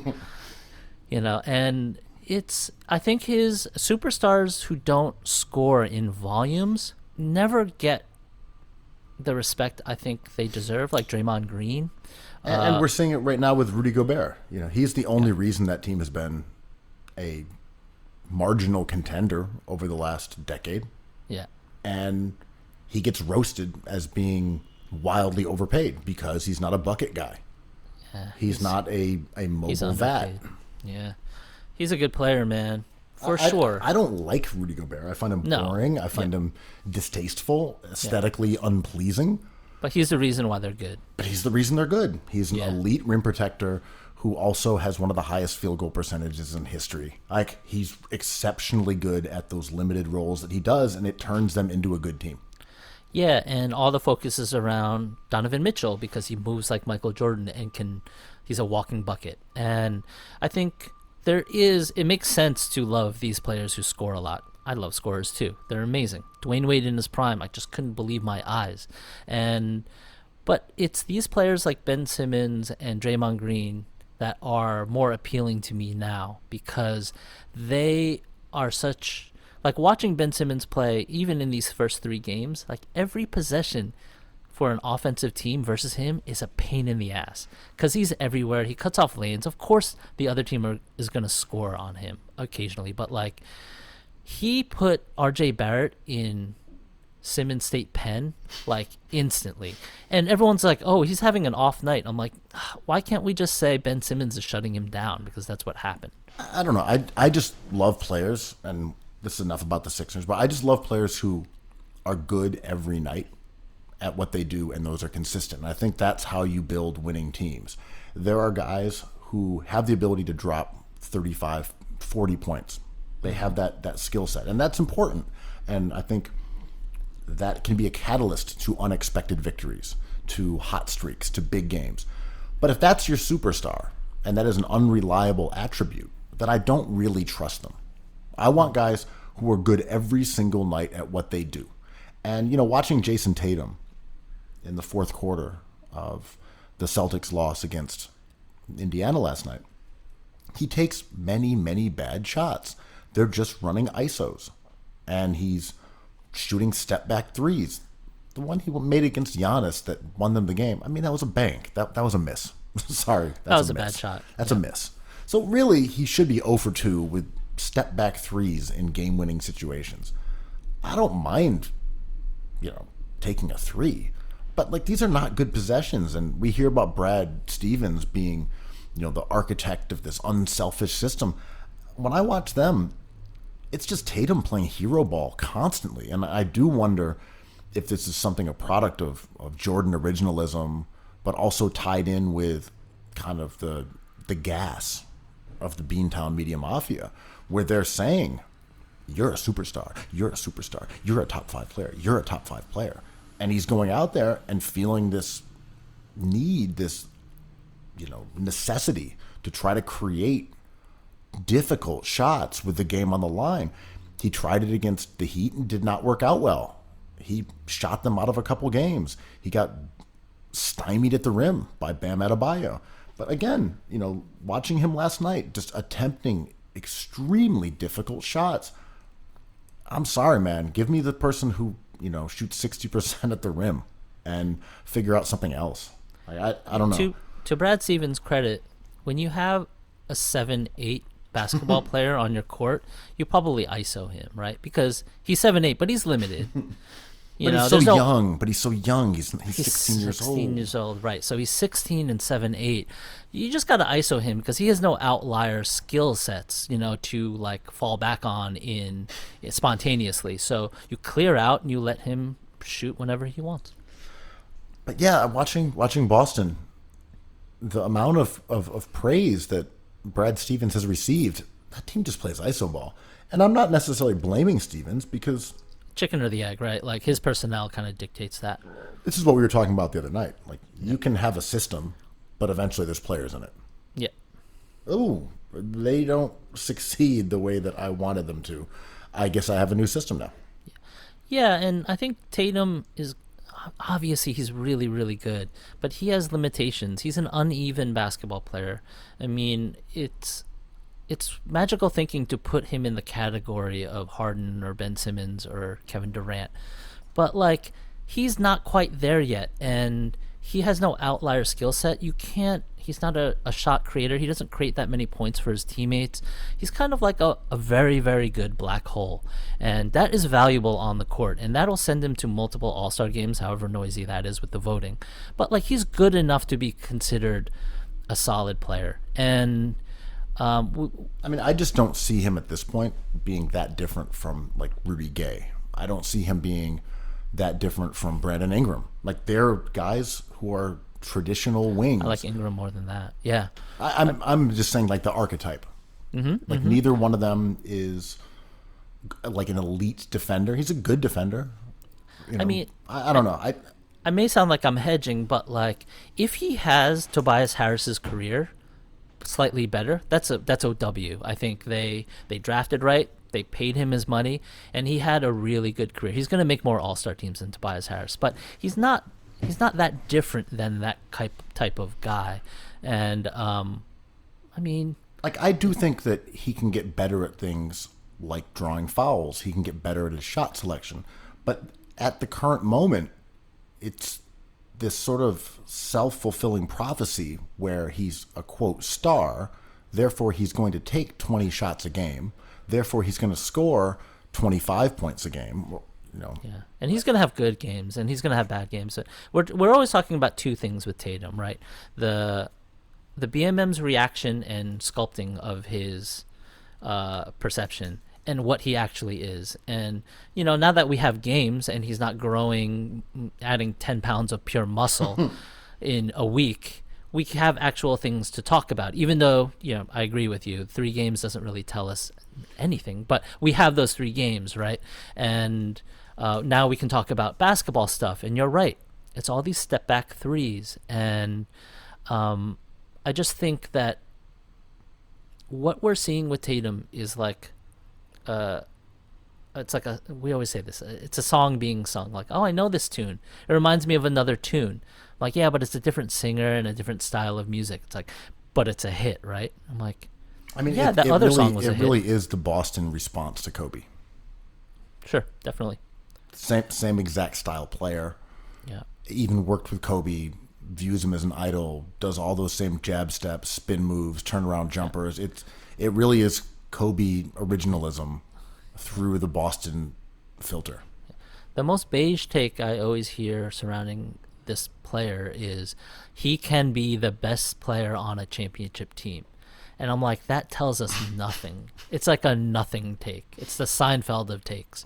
And then I've even heard like, oh, he can be the second best player on a championship team. I'm like, okay, I don't even know what we're talking about anymore. You know, this is just like word salad. I mean, I get where those phrases are leaning towards, because I do view there as being like a handful of guys who are like, that can be your best player on a championship team. If the rest of the players are really good, right? Sure. When I hear can't that be phrase, a top heavy. I translate it as guys who can make your team good all by themselves. It doesn't mean that they can actually win a championship by themselves, but guys who can just make a team good by themselves. I'm not sure Tatum can. I mean, Jaylen Brown's been balling. Marcus Smart's been balling. I don't think Tatum can at all. I mean, there's certain players. LeBron James can do that, right? I don't mean a title. I just mean good. That's what I mean, right? I mean, like Kevin Durant. Chris Paul in his prime. Julius Randle. Yeah, definitely. Well, let's talk about the big win. Talk about a player that brings it every minute of every game. Julius freaking Randle. The Anthony Mason of 2020. Enforcing. A rumbling, bumbling, not bumbling, there's a rumbling, bumbling. A rumbling enforcer, protecting the garden from all interlopers. How are you feeling about the 20-point drubbing of the fraudulent contending Milwaukee Bucks? Serves the Bucks right for taking that trash game into the house, into the Mecca. The house of Elfried. Yeah. Hey, man, I love the Knicks so much this year, and I was shocked as anybody to see that win. But, yeah, there's no really way to explain why this happened logically. But these are NBA players, and some of these guys will just get hot. I don't know. They were like, we can't blame the nightlife because everything's closed. I'm like, someone doesn't know about the internet. I mean, someone doesn't know about D-Nice. Like all the clubs you can go to virtually. You don't have to be in New York, Mike Breen. One thing I've noticed, and I don't even want to bring it up because it's like... Don't do it. It's like talking about Santa Claus and whether he exists or not. We know he exists. You are it. I know. And you can't change him. Is that every year we have these oddities when the season starts. Yeah. And especially in this era, they're often just tied to 3-point percentage. Who is defending the threes well? And by that I mean who is going against teams that are bricking threes and who happens to be making them at an inordinate rate. And there's always some outliers, and they always start hot. And then things kind of go back to normal. So this year, the Cavs are leading the NBA in 3-point accuracy. And the Knicks are holding their opponents to 25% from 3-point range through 3 games. Huge. What a team. I'm going to guess those numbers probably won't hold up in the case of New out York. of here. But we are still at a point where if you ignore those abnormal 3-point statistics, you can sit here and say, at least for a week or so, Knicks defense, fantastic. No one can score from the perimeter against them. They're shutting them down. And, there will be some normalization of those numbers as the season goes on. But this is your moment. This is when you can say, Thibs did it. Thibs figured it out. He's the defensive stopper, man. He is full stop. No buckets on Tibbs' time. I think there is a Tibbs effect, and he promised to be a lighter, more kind Thibs. I mean, granted, their defense is ranked 20th, but still, the point They're remains. They're not even in the NBA, so I don't know what they're ranked against. They're number one in everything, dude, and last in everything. Just 20th, just as an essence. Yeah, as a vibe, as an evanescence, right? No rankings, just vibes. Yeah, I'm sensing, I'm feeling a 20. But the Knicks this year should just run around and have these young players and these little morsels, trade bait morsels, perform. And I think sometimes stuff clicks, like you say. The Little Stinkers really got on their soapbox when a superstar player who can't hit free throws, can't shoot threes, and lost against a bad team aired their wares last night. Look, I know he's got 5 years left in this contract, but I feel like the window for Middleton to win a title is now. You have to trade Giannis for James Harden.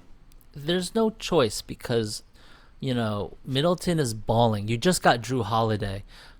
I mean, Giannis is a great player. He's a great player. He's a great player, but has he ever dimed 17 times in a game? Show me. I mean, I'm not biased. I'm a fan. I think Giannis is great, but when a player like James Harden becomes available, think of what that could do for their half-court offense. Like a half-court creator on the Bucks. Mm-hmm. I mean, you have to do it. You have to do it. You have to. It's just a window, and maybe Ben Simmons should go to the strip club more. How about that? I think that's a good strategy for everyone.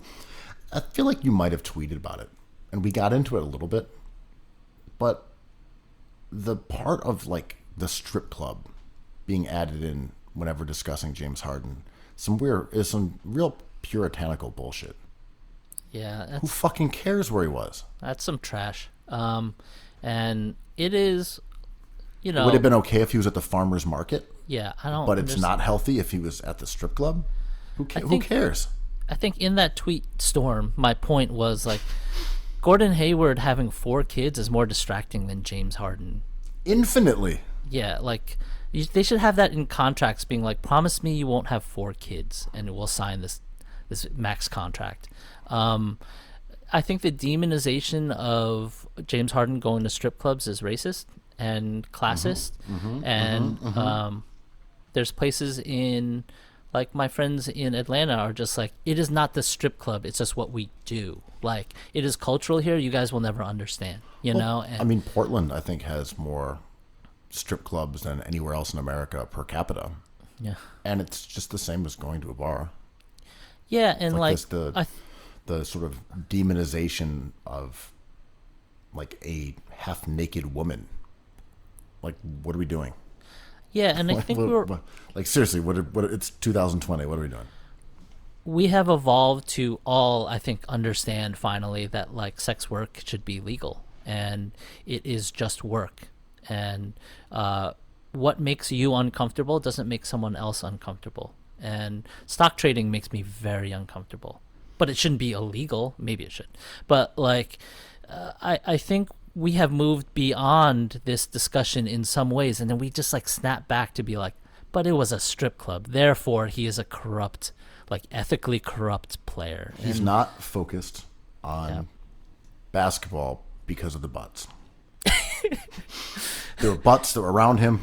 I don't know how he could possibly focus on dribbling and shooting, not with those derrieres gyrating within several feet of him a couple days ago. Impossible. There's bucatini too. They're just serving all these pastas with these butts around. I like that I quickly went on Twitter to see if there's any breaking news that we needed to address. You know, due diligence. That's the cookies hoops way. Mm-hmm. And the immediate two tweets I read are, bit of a bucatini truther. I don't think the sauce gets in the hole. Okay? And another one that was thinking about the bucatini shortage again. So it's out there, guys. It's out there. It's a signifier. Well, before we go, I'm going back to more things that you've said online because you've just been great. Thanks. I mean, I want it more. I may have given the interns the keys to the car for a second. It is the holidays after all. You had the Christmas spirit. I don't know however they got there, but your tweets have been fuego, as we say in my native Catalonia. Fuego. But you were talking about Luka Doncic and the expectations that have been placed upon him, and already this idea that he's the front runner for MVP, he's the future face of the league. This is, of course, his second season, and he was. I'm sorry, this is his third season, and he was, of course, magnificent last year. Oh my God, yeah. But what do you think he's getting? I'd struggle to say whether it's overhyped or the expectations are too high. Where are you falling into this sort of, I guess, two sides of the same coin? I think he's getting gaslit. I think he is a wonderful player and a clear superstar in this league. I think he's been true to his promise as a draft pick as the best prospect since LeBron James, which is extremely high praise. And it started last year, kind of, maybe in the bubble, where we started talking about Luka as maybe next year's MVP, this year, 2021, and MVPs after that, and how the passing of the baton was going to land in Luka's hands. Mm-hmm. I was scared a little bit, whatever. I just thought that his game was a little imperfect. He has trouble shooting from range, and he's so far not a extraordinary defender. And his team is constructed in a way that he might not win a championship in the next 5 years. And I think he's being gaslit because we put these extraordinary expectations on him. Like, will he average a triple-double this year like Russell Westbrook? I'm like, no. And I heard one even constructive analysis of him being like, all he has to do is take two fewer bad threes a game, and then his percentage will go up enough where his three-point shooting will be respectable, so we won't have to talk about it. That is fair. So far, he's been 2 for 16, which is forgivable, but like makes him. There are 10 to 12 compelling players in the league that I think should be in consideration for MVP. He might be outside of that currently. Still a clear all-star. He is amazing. He's wonderful, but we're gaslighting him a little bit by putting these expectations on him. Well, for one, do you think you should revisit your claim that Doncic for Trae Young is one of the worst deals ever? Because Trae Young looks really, really, really good. Trae Young is awesome. I went on record and retracted that. I thought Trae Young was going to suffer a bit defensively, which he still is. I think the critics will come after him for that soon. But they already have. I mean, that's really the only knock on him, because he is a gifted offensive player. I mean, he is one of those rare offensive dynamos that we talk about when we are mentioning guys like Harden, LeBron, Doncic, and Trae Young, to me, is in that category at this point, offensively. Yeah, I think Trae Young's translation to the NBA from college was seamless, and I did not expect that. There was not any sort of adjustment period. Can I say something insane that just struck me? What? Trae Young might be better than Steph Curry. That seems insane because I think Steph Curry is like the greatest shooter who ever lived. As a whole, or but just like right now. Oh, maybe, but Curry, maybe. I don't. Curry's old, right? Early 30s, but I think 31. But no, I don't think. Trae Young's nasty. I mean, Trae is obviously in some ways a child of Curry and a child of the openness to even attempting those super long threes and to running a system that was mimicked after Golden State specifically when they picked him. So it certainly would make sense for him to play like him and potentially even improve on certain elements. But just right now, his ability to night in and night out just generate, 30 points for me and 25 points off assists. Like, I'm just generating 60 points a game. Like, I don't know that Curry can do that night in and night out.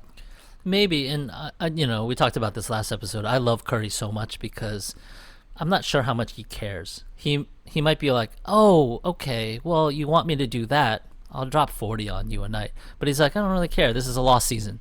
So it's hard because Trae Young is trying to solidify his place in this league. So I think all systems go for Trae Young. Curry, I think he's going at like 80%, right? Yeah, I also do think in some ways that Curry is older and a product of a prior system.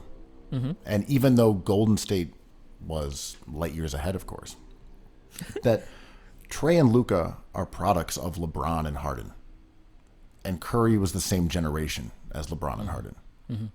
That Curry can obviously do great things, but he has never really played, at least in my mind, as that style of play. Like, we're just going to need you to generate 60 points off of assists and scoring yourself every single night. And you're going to face double teams. You're going to get hammered. You're going to get knocked to the ground. And you're just going to go back and you're going to do it. And you're going to do it in a back-to-back against the Pistons and, I don't know, the Raptors. I just don't know that he did that, right? I mean, he did it with the scoring. He did it with the scoring for sure. Yeah, I thought he did all that. I remember, I'd love to go back and have the interns research this, but I think if memory serves me right, he did exactly this. Pre-Durant days. I mean, he can absolutely score. Yeah. I don't know. He was a dimer, and he generated efficient. Like that whole the idea of gravity, he was kind of in a different stratosphere. In terms of I'm looking at his per game numbers. Excuse me, and he put up one season where that sort of combination was 30 points and 6.7 assists, and then he had another year where he had 24 points and 8.5 assists. I mean, it's close, but it's amazing. It's not really the same as that. Like, I mean, what did Trae do last year? 30 and 10. I mean, I think that people would eat that take up. I think people are ready to call Trae Young better than Steph Curry for sure. I don't really think he is. I'm saying it's more that we've just seen an evolution of the way that players contribute. And when you have someone like Trae, you put the ball in his hands all the time. And you just say, go out there and do shit. Yeah, for sure. I mean, back to the Luka. I mean, let's monitor this Trae thing throughout the season. Right. I'm just saying right now, like last year, he put up 30 and 9. Just statistically speaking, from just raw numbers per game, Curry has never equaled those in terms of points and with assists. Those totals. So that's all I'm saying. Larger. That's kind of what I mean. It's like I don't think he's better on some all-time chart. I'm just saying right now, and the way that he's being used, it's kind of a weird, convincing argument. Well, yeah. All I meant was are you doing it in the moment in 2021 or picking Curry's best year versus Trae's this year? Right. I'm saying Curry's best year statistically isn't quite as good. Yeah. Again, raw numbers here. Yeah. Isn't quite as good as Young's second season. Yeah, but, I mean, the game has evolved. It's different. It's different. I think that's pretty interesting. This should not be perceived as me hating on Curry. I'm basically talking about the evolution of the game that we always talk about. And at some point, all of our idols get smoked. Right. So we can sit here and say, the boomers and their talk about John Starks. Hey, man, they're going to come for Seth Curry, too. Well, this was going back to the Luka take. I think I presented the idea of Paul George. Like, when it's all said and done, the chances of Luka being the GOAT is still on the table. But it's probably more likely, instead of being the GOAT, he's going to have a career like Paul George. And I think that generated a little bit of ire. But, like, what I meant with that was Paul George has had a wonderful career, and he's been in All-Star MVP voting.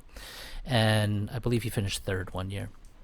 And he was awesome, and he still is awesome, but he is like the most hated player in the NBA currently, I think. And if Luka Doncic has a career like Paul George, I don't think we would blink. It would be like, oh, he's going to the Hall of Fame, and we would frame him as like this all-time great. But Paul George was good, and Luka's second year was already statistically BPM, like all this advanced stats, a tick better than Paul George's best year. Paul George did it for a long time, so like I consider him like a blue chip comparison.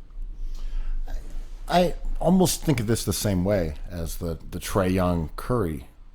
Not that they're similar players, but that their roles are different. Mm-hmm. So Luka's ability to play power forward and just glom up rebounds in a system that's funneling them to him, mm-hmm. People are just going to look at it and be like, well, I mean, he's a great rebounder. No, he's not. Right. He's fine. Half these guys averaging 10 rebounds a game are mediocre rebounders. It's just it's scheme. They're playing the four. The big man on their team boxes out the other team's center, and the other team usually has their four-man spread out, so they go and get the ball. Like, that's why power forwards get tons of rebounds. Simmons, Giannis, Doncic. Like, it makes sense that power forwards get a lot of rebounds. But anyway, my point was, someone who's going to be the focal point of an offense in the way that Paul George never was and kind of couldn't ever be. I don't think you could give the ball to Paul George and say, just create offense over and over and over and over every time down. That's just not what his... He did that in spurts in Indiana, though. Great player. But he's never been that kind of distributor. He's never been a guy who could be among the league leaders in assists, even though he's a pretty good passer, totally capable. 3.4 career, I think. Exactly. But I'm saying that's just a different level, being someone who can give you 12 assists versus someone who can give you like 7. They're just different kinds of players. But that also, we discount Paul George being a fantastic defender because we find it difficult to rate defense, and we usually we usually underrate it or rate it incorrectly. And it's just about effort. It's not about skill, right? You can become a good defender, but you cannot become a good offensive player. For the most part, yeah. I think everyone acknowledges that Paul George is a good defender, but then kind of doesn't count it. Yeah. Like, he's good. He's good. Oh, yeah, Simmons, great defender. But who cares? Like, right. It's half the game. Yeah. But the point with Doncic that you're getting to is, do you see little green smudgy marks? little top hats. Yeah. Around this whole debate. Because I do. Well, I want you to talk about that, but I feel I see little green top hats and little green smudgy marks all over the NBA. So yes, little boot scuffs. Yeah, but go off. What do you mean? Behind these little tarnished belt buckles. No, I think Boston's claim to fame, their most sacred cow, Larry Legend, Larry Bird. He's the one. And not only is he a Boston Celtic, he's the greatest white player of all time. Mm. He's the one. There is no other white dude who is even amongst the GOATs. God, Dirk Nowitzki is better than him. But I mean, Dirk is up there. Great player. Yeah. Also not American born. Not one of us. Mm-hmm. Not one of ours. It's a big German. Brent Barry was better than Larry Bird. Come on, man. Joe Ingles. Also not one of us. But anyway, the point is, Officer. Larry Bird is the white goat. He is the one. And you can go and say, well, yeah, but he wasn't as good as Jerry West or George Mikan. But no one cares about those dinosaurs. Pistol Pete, whatever the fuck, man. Larry Bird is the only one who endures that is still on that hierarchy. Who are the goats? Magic, Bird. Like, he defined a generation. So when I see this hyping of Luka Doncic, and with it comes inevitable comparisons to Larry Bird. We've heard them. We saw them immediately in his second year. Larry Bird. They don't play alike whatsoever. They are completely different. Completely different, right. Luka is not a great shooter, has great ball handling, a super quick first step, and lives at the foul line. Larry Bird was basically a post player who didn't shoot a ton of foul shots and didn't even take that many threes. They aren't similar at all. The only thing that's even really comparable is that they're of the kind of the same height and they both pass well. I don't know, but that's why I think Luka is being set up to fail. That's my conspiracy here, is that they're going to set him up as being a GOAT. When he doesn't do it, then they can write him off and he will then no longer be compared to Larry Legend. And this is what I mean by gaslighting. I think it is almost predictable when certain fans, turn on certain players. Like Russell Westbrook, triple-double seasons, MVP. We have not seen this for a generation. This is an incredible feat. And then they turned on him right away because of efficiency. Now he's mocked. James Harden, when he was up and coming, there was no chatter of him being unethical. He's been the same dude throughout his career. But now he is like, he puts the NBA in peril because of his decisions. Like, it's get out of shameful. here. It's also just shameful the way he draws fouls. I'm really worried about our league, about him, with years left on his contract, figuring out where he wants to go. Meanwhile, like, if he wanted to go to the Celtics and if he was white, they'd be like, let's go, But I just think the gaslighting part comes with Luka, and we can see this a mile away. I actually wonder what would happen if he was in Boston. James Harden? I'm sorry, I was saying Luka, because they would of course want their white star. They've been waiting for their white king, as with like Gordon Hayward. But then it would also simultaneously threaten Bird. It's like LeBron in LA. That's what I mean. Yeah. People I know. like painting over Luka murals. It's weird, like Philly fans expounding the benefits of James Harden, and LA fans like singing the praises of LeBron James. Like it's weird. I love it. It makes for a more interesting league this week. But the gaslighting of Luka Doncic is being set up now, because when you look at his team, I think Cuban did well. I think he's right. Getting Porzingis and Luka is a stroke of luck, and you just have to keep him there. And he's counting that as like a winning the jackpot a little bit, because other teams did the work and they landed in Dallas's doorstep. And I don't think Porzingis is enough, and I love Porzingis, and I'm happy he's out of relegation. Those knees worried me. They've always worried me. Can he stay healthy long enough to sustain 2 or 3 championships? Like, probably not. I don't think the Mavs are in the running to win the ring this year, next year, the year after. There's too many good players, too many good teams. So when Luka wins MVP all those years, eventually the BMM is going to say, does he want it enough? How come he can't win it like Larry Bird? We don't know how long LeBron's going to stick around. What if LeBron has 3 more years at a high level? I know it sounds Why not? bizarre, but when has anything applied to him? Yeah. He's still the best player in the NBA. And he has Anthony Davis as his teammate, who's really good. They have the built-in advantage of playing in Los Angeles, which is a big market and a huge city and very livable, that draws veteran talent to play for less. Marc Gasol may not be an incredible difference maker, but he's still there playing for nothing because it's LA, because there's LeBron, because there's Anthony Davis. There's a good chance that LeBron and Anthony Davis come out of the West this year, the year after that, the year after that, and the year after that. Yep. And we don't even know. Maybe LeBron retires and James Harden goes and signs with the Lakers. a lot can happen. Kawhi Leonard finally goes there with James Harden, So many things can happen that prevent Luka from getting to the finals in his first, 7 years in the NBA. This is what happened to Kevin Durant. He went once and didn't go back until Golden State, and he kind of freaked out. Mm-hmm. He knew his legacy was jeopardized. And as much as I disliked what that did for the league, it's hard to argue that Durant made the wrong decision, because if he hadn't had a ring by now, man, that's all he would hear about. Yep. So I don't know. I didn't like the move, but the fact that he just kind of went in and grabbed 2 rings and was like, okay, cool. All right. yeah. Like, now I can live my life. Yeah. If he had stuck around in OKC or gone to Washington and didn't win a ring, he'd be looking like Dan Marino. No sin. And some Mavs fans were talking about this on Twitter. Like, Dirk Nowitzki was dragged endlessly for not wanting it enough. He's a loser. Yeah.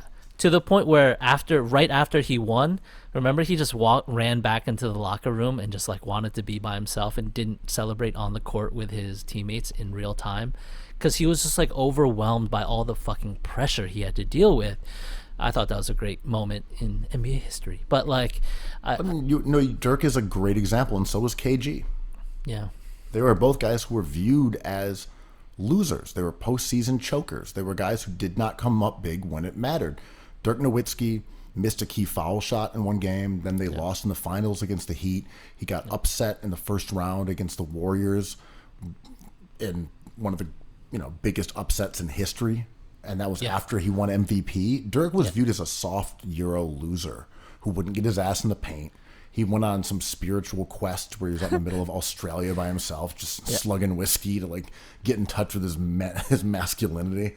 Yeah. But if he didn't go on that hot streak where he hit every off the back of his foot jumper against the Heat, and Jason Terry didn't go in flames. Yeah, he was good. Flames. Sean Marion, right? No, Jason Terry. I know, but Sean Marion was also on that. He was really good. He was really good. But Terry was on fire in that finals. No one remembers it. He was on fire. Yeah. If Jason Terry doesn't go hammer, they probably lose that series to the Heat in 7. Yeah. And Dirk still goes down as a good player who is ultimately not good enough. Yeah. This is how it works, and it would have happened to Durant, and that's kind of the scary future if you're a guy like Luka, because it happens fast. It happens fast, and I think there is, as on ball, the basketball game itself evolves, fandom evolves, and I think we are growing to a place where we're forgiving these guys for not winning, but it's still out there. This narrative is still out there, and all I'm asking is, I don't even care, but let's give Luka a break a little bit. Let him be awesome, and don't make him. Someone said he's already James Harden and Magic Johnson in one, and I'm like, holy shit, what are we doing? This is fun. Instead of saying this is a good slice of pizza, you have to say this is top 2 in New York City. That's real little stinker behavior. Can you play this song? I was thinking you can play some. Yeah, I don't know. So I hope Luka does win MVP this year, and I hope his numbers get even better from last year. But so far, he still has trouble shooting from long range, and his defense is what it is, and other ballers are going off. Well, I'll say this, Quo. I'm not going to take your requests, but I'm going to play this song. Cookies.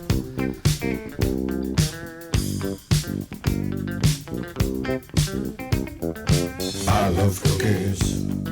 I love cookies. I love cookies. I love cookies.